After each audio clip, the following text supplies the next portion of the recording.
Just bringing in National Security Advisor Jake Sullivan right now. Jake, a lot to talk about this morning. Let's start with what Mary was just saying about Speaker Pelosi's trip to Taiwan. How worried are you about China's response? Well, first, I think it's important to note that this is the Speaker's decision because Congress is an independent branch of government and members of Congress determine where they're going to travel. Second, a Speaker of the House has previously traveled to Taiwan, so there is precedent for this. And members of Congress go there all the time, including many who have gone there this year. So if China chooses to try to turn a potential visit by the Speaker into a crisis or tries to use it as a pretext to take aggressive action around Taiwan, that's on them. The United States is not looking for escalation, but of course we will reserve the right to ensure that we are defending our interests, and we will stay vigilant to whatever China chooses to do in the coming hours and days. Okay, let's talk about the operation against al-Zawahiri. Long hunt, over 20 years. But what difference will it make right now, and are you worried about possible retaliation? So first, Ayman al-Zawahiri was the emir, the leader of al-Qaeda, for more than a decade after the death of bin Laden. He was the man who was the most inspirational figure, the strategic leader, someone who sent guidance regularly to affiliates around the world, someone who sent out messages inspiring his followers to attack and kill Americans and harm the United States, someone who tried to hold together a global network of terrorists that could continue to threaten both America and Americans. And taking him out has undoubtedly made the United States safer. It's also done one other thing, George.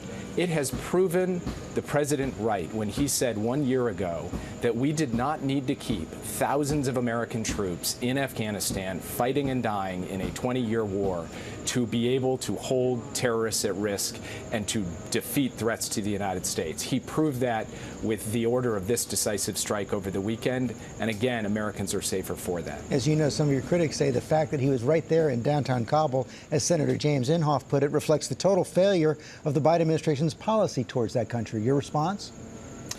My response is, number one, Ayman al-Zawahiri is no more. We have taken the leader of al-Qaeda off the battlefield. That is success. Number two, we were fighting in Afghanistan for 2 decades. American men and women were putting their lives at risk. Many died, many were injured. In that entire 20-year period, Ayman al-Zawahiri was alive. We left Afghanistan. There is not a single American in harm's way in that country in uniform.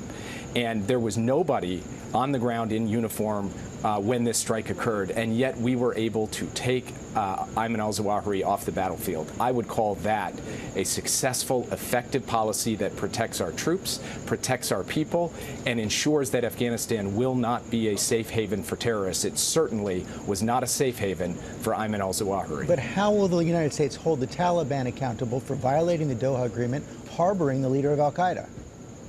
Well, first, we have shown, not just in word but in deed, we're prepared to take action to defend our interests, and the Taliban understand we'll keep taking action to ensure that no al-Qaeda leader who is threatening the United States can possibly have safe haven in Afghanistan or anywhere else in the world. We are in direct communication with the Taliban on this, and I'm not going to telegraph our next moves, but the Taliban well understand the United States is going to defend its interests resolutely and ensure that Afghanistan cannot be used as a platform to attack our country. Jake Sullivan, thanks for your time this morning.